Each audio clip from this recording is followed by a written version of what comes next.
So welcome back to the next episode of the Let's Chat Derbyshire podcast, a podcast about mental health, suicide prevention and neurodiversity. I'm Luke and I work in Derbyshire's public health, mental health and suicide prevention team.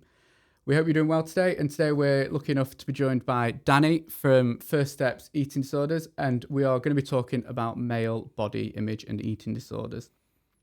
If you're not already, do follow us on Facebook, Twitter and Instagram, as we do post more information on there about the episode. Just before you introduce yourself, Danny, we do like to start off just by checking in with our guests, see how you're doing out of 10. Oh, it's a tough question to start with. I think I'm going to say about a 7. A 7, I think. Yeah, that's solid. Yeah, so I feel like New Year, you're kind of feeling fresh with things, new ideas, new things. But then you kind of got the January blues just sort of like hanging in there a little bit as well. So a bit of both. Yeah, that wait till payday as well, isn't it? Exactly. Like, and it is freezing today as well. Yeah, I'm probably about a 6 or a 7. The cold has got to me. I hate the cold. Yeah, not good with the cold. So if you won't mind, if you just start off with just telling us a bit about yourself and a bit about First Steps and I guess what do you do as a organisation? Yeah, so I'm an integrative counsellor and psychotherapist. So I actually qualified just last year. So I've been doing my qualifications alongside working. All integrative means really is that I blend a few different kind of modalities together. And I've been working at First Steps for just about 4 years now. So just before the pandemic started, which was a bit of a strange time to start. Like everything just went straight online and a bit of a difficult time. But in terms of what First Steps ED is, we're essentially an eating disorder charity based in Derby. We work nationally and offer kind of a range of services really. So we offer like one-to-one support, workshops, groups. We offer support for parents. So kind of anything around eating disorders, eating difficulties, any negative feelings, negative relationship around eating, negative behaviours, all those kind of things. So that's great. It's great to hear it's such a wide variety of support for people. What is male body image and the link to eating disorders it can have, and how are the two linked? I think maybe the way to look at it is that thoughts, emotions and behaviours are all very much linked with each other. When we're doing well, we're often thinking good things, we're feeling good things and we're doing good things, but obviously similarly when we're doing negative, we're doing very similar as well. So if you're starting with those negative thoughts around body image, feeling a little bit insecure around it, obviously then the emotions come with it and the behaviours can come with it as well. But I think like most mental health issues, it's very much kind of linked with the stories we tell ourselves about ourselves. If we're not feeling particularly good about ourselves, or I'm not good at this, or I don't look good, obviously that leads to bigger things. But I think for men, it's probably a lot more rooted with things like masculinity and how that plays a big role in society and how difficult it is to kind of live up to that kind of masculine ideal and the expectations that are placed on us. But then other things as well, like gym culture plays a big part as well. I think particularly for kind of younger people going to the gym for the first time, being around people who are obviously in that environment a lot of expectations placed on people. But I think as well, like body image is very much linked to happiness, isn't it? I think for a lot of people, which is not necessarily right, but it does play a big part for people. And I think maybe the way to see it is that the eating disorder is sort of like the vehicle to get into that place of happiness, even though in reality it doesn't lead to happiness. But that's why it becomes very difficult to break down, because there's that belief that this eating disorder will take me to kind of where I want to be. But I think lastly, just it's unique to the individual. Trauma plays a part, upbringing, all those things as well. It's very unique, I think. And I can imagine it'd be quite hard for each individual to notice those signs and stuff as well. And like you said, there's so many factors that can play a part in it as that bigger picture. It could start really from anything, can't it? And then I think especially progress. Like if it's something you've been struggling with for a long time, you've not really noticed, like particularly when you're just going to the gym for the first time, for example, and you pick up these behaviours, it seems very normal to you because you've been around it for a while. So, and I don't know if this is linked, so tell me if it's not. Anorexia and muscle dysmorphia, is that something similar to it? Does that play a part in, I guess, male body image and stuff as well? Yeah, I think it does. I mean, they are kind of similar in a sense.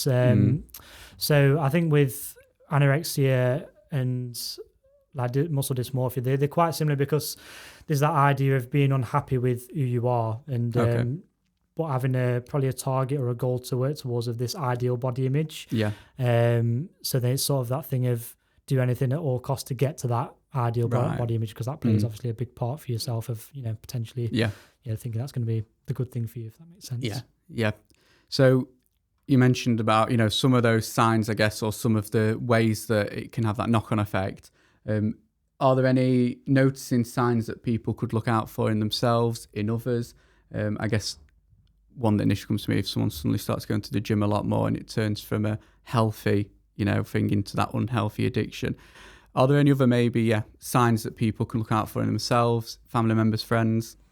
Yeah, I think anything that has a big impact on your wider life, I think it's good to take that little bit of time to yourself to analyze whether these behaviors and these thoughts and emotions are impacting other areas. So, for example, if you're feeling like you're needing to kind of uphold these behaviors to the extent that you're not seeing friends, for example, that's obviously a big sign. But I think in general, just looking at your relationship with food, like what is that like? Does it kind of take over your life quite a lot? Does it make you feel quite down? But yeah, just sort of, I think, take that time to figure out, is it having an impact on other areas of my life? I think that's a good place to start. So male body image is a big area, isn't it? It can go from, like you said, one extreme of going to the gym a lot, and I guess it can go the other way of overeating. Do you think social media can play a part in that? Do you think that has a negative effect on especially younger males and stuff? Have you noticed that? Yeah, I think social media is massive, to be honest, with the people that I've worked with. I think particularly younger people, it plays a really big part. I think in a few ways as well. I think the younger generation that I've worked with, social media plays a massive role in their general life to the extent that it becomes, I think, an element of control in itself and maybe an issue in itself. Right. But then you look at the actual content of social media, I think even for myself going down social media, you look at kind of general body images that you see on social media. It's very different to what you see just walking down the street, isn't it? Yeah, definitely. So I think that, again, skews opinions and kind of ideas of what you're supposed to look like. Yeah, I think it can be easy to be caught in that trap. So I guess just to recap then on some of the signs, just to break it down a bit. So I've just made some notes just while you were talking, so correct me if I'm wrong, but I think if someone is starting to notice some unrealistic idea of their body image, and if it starts to become a bit of an addiction, low self-esteem around body image, is that a factor in that as well? Yeah. Cool. And then avoiding situations which, maybe showing muscle, showing off the body and stuff, that can sort of lead into that, or being, I guess, super hyper-focused on food intake and stuff. Yeah. That's good. Thank you. I've listened. That's fine. I think overall, I think it's really interesting. And I think a lot of times, and this may be me being naive, but we normally associate eating disorders, and this probably was more historic with females. Are you noticing a lot more male eating disorders around, body image, or just more normalized eating disorders coming through the service? Yeah, I think so. I think around about 20% of our referrals are male now. Right.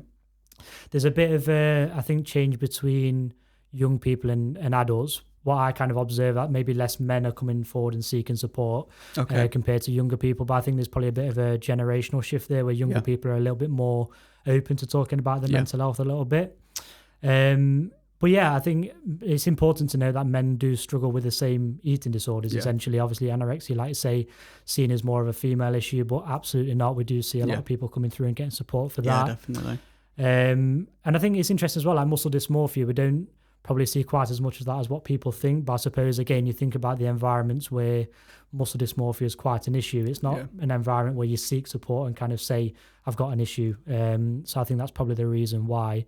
But also binge eating as well is probably what I see the most with men and boys as well. So yeah, I think it's important just to break that stigma and ideas of that, eating disorders are sort of this way for men and this way for women. But like I say, I think men are just less likely to seek support, and behaviours tend to become a lot worse before they do seek support. And then it just becomes more of an issue by that time. It becomes a little bit difficult to break that cycle a little bit. but I think there's a link that I'm noticing more, and I don't know if you are around eating disorders, someone who may be neurodivergent, ADHD, autism, stuff. So with my ADHD, food plays a massive part in terms of, I think, binge eating and being able to control that food intake and not feeling full. Is that something you've noticed in terms of the people you've seen having maybe another condition that's then impacting into that? Yeah, it's we do see a lot of that. Like ADHD, neurodiversity is alongside it, and I think it makes a lot of sense because with neurodiversity becomes it's very difficult to regulate emotions and those kind of things, and obviously eating disorders are kind of there to take the place of that in a negative way, obviously. So yeah, we do see a lot of people come through who also have neurodiversities and other issues as well alongside it. It does make a lot of sense. Interesting. Discussed a bit around unhealthy relationships with food, going to the gym and bits. Regarding binge eating, is there any advice or information we could maybe share around that as well? Yeah, I think again it's important to sort of notice binge eating. It can be quite difficult to kind of notice it with your own behaviours as well. But what we tend to see is that there's a sort of a compulsive need to consume a lot of food in a very short space of time. And often it's linked to kind of not regulating emotions very well or feeling very overwhelmed. People who struggle with binge eating tend to have a lot of a lot of overwhelming, chaotic things in their life, and they're not maybe taking the time to process those emotions a little bit. And then turning to food is a way of, like dealing with those emotions a little bit. And what we talk about in therapy is something called an anxiety cycle. So it's the idea that when our emotions and our anxiety is building up quite a lot, essentially we turn to something negative like food, which then gets rid of the anxiety for a little bit, but then it builds actually more later down the line. So it's about finding ways to kind of cope better with those situations rather than turning to the food itself.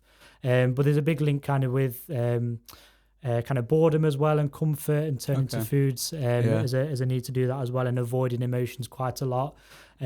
People sometimes describe it as kind of blacking out while eating as well, so maybe not even noticing that they've consumed as much as they actually have. And particularly in young people as well, you can observe it, maybe them kind of raiding the fridge and stealing food and eating in secret as well. So again, that can be a bit of a complex one to notice if it's something that you've done for a long time as well. About that, are there any tips, I guess, about spotting the signs in someone? Because like I said, I think that could be really hard, especially if it's been done more secretively. Are there any useful tips maybe for, I guess, spotting the signs? I'm guessing the normal one is, if you spot a change in something, but I don't know, it just seems, quite broad. Of course, it is. I think, again, it comes back to, I think, like I say, changes with things, and maybe if being a little bit secretive around food, or I think carrying like guilt and shame around it as well is a big part of it. If you're feeling very guilty around eating. But I think it's quite a complex one, because if you observe those things, sometimes it's quite difficult to have those conversations, can't it? Of, seeing those behaviors change. But I think in terms of kind of getting a bit of help around it as well, like look at how you're regulating your emotions as well. Like, do you take time to sit with those emotions, and what's your ways of coping with emotions? It could be useful to like write down your feelings and thoughts, those kind of things as well. I think always look at the other ways of how you're dealing with emotions. So if someone's listening, they may for first steps support them, and I guess what age is it? Is there free or private support? I guess how can the service support them through? Essentially the best thing to probably do, I think, always a good first port of call is to go to your GP if you feel like you're struggling to begin with. But if you refer through to us, so if you go on our website, firststepsed.co.uk, you can refer through our website, and then you'll go through a process of essentially having an initial assessment at that point, and we'll obviously discuss whether we're the right support to have in place. But then we discuss kind of at that point what's right for you, what's suitable. So it could be one-to-one support, it could be group support, it could be befriending, and we do have private psychotherapy as well. So if you do want to pay for support and have a bit more intensive support, that's there as well. So it is very tailored really for what you need, and we do have a wide range of support in place. And what's the age range of support you offer? Is it, just young people, or I guess is it anyone? Who can you support? Yeah, so it's quite young. I think the youngest age we support is 5. I think might be different to that, but I think it is 5. Yeah. But then we offer support all the way through the ages up good. until, I think we've had people come through in their 70s and 80s seeking support. So we've got something for everybody really. No, it's really good, and I think it's just important, even just having these conversations to reduce the stigma, especially for men and young lads. I think to know it's all right just to come forward, because eating disorders, I think, still has the female sort of stigma to it, doesn't it, in its own right? And it's just not associated, I don't think, with men and young lads as much. So it's great to hear that, that they are coming and utilising such a great service. But I think it's equally as important for us as, I guess, lads to notice the signs and feel okay to come and get it. Yeah, I think it's like that. It's a bit of a double stigma, isn't it, in itself, because it's a mental health issue, which is already, I think, for a man to admit is difficult. But then on top of that, like you say, the eating disorder side of it, it's I think that's a double stigma there. It's very difficult to reach out for support. Yeah, no, that's great, thank you. But for ARFID, there's a guide for parents. Is there any parent support on the website, maybe, in regard to the other conditions at all? That they can access? Yeah, there is. So I think there is some actual parental support on there, but we've also got blogs as well from I think parents and also people who work with parents as well. Great. So that'll give a little bit of a helping hand in terms of spotting those signs and what to do and how to have those conversations as well. That's really useful. Yeah, we'll pop a link into that then so people can access it. Perfect. That's great. Is there any final, I guess, bits of advice or anything you'd just like to share or? Not really. I think the main thing is just to try and seek support as quickly as possible. If you're starting to notice things change, or you're noticing your kind of relationship with food is a little bit off, I think at that point, just go to your GP, go and seek support with us or wherever you feels suitable, because the longer you leave it, the more difficult it is to then break that cycle.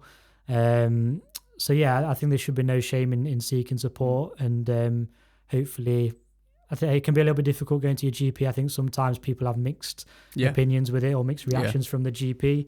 But if you don't quite get the reaction you want, you can always request to see another GP. Is always good advice as well. Seek support with us, and we're always very welcoming and hopefully offer some good advice and support. No, that's great. Thank you. Definitely, no problem. And we will be sharing some more information on social media. So we've already done a few posts around eating disorders, male body image, but we'll be resharing those and doing some other more tailored information, which you can find useful regarding referral routes and accessing it. So it'd be great just to follow First Steps on social media. So it's just First Steps ED, I think. And then follow us as well at DCC MHSP. Thanks, Danny. It's been great having you on. I found it so interesting. It's great. Thank you. It's been a pleasure. No, thanks.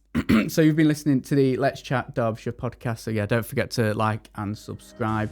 And our episodes are released on the 1st and 3rd Tuesday of the month. Thank you.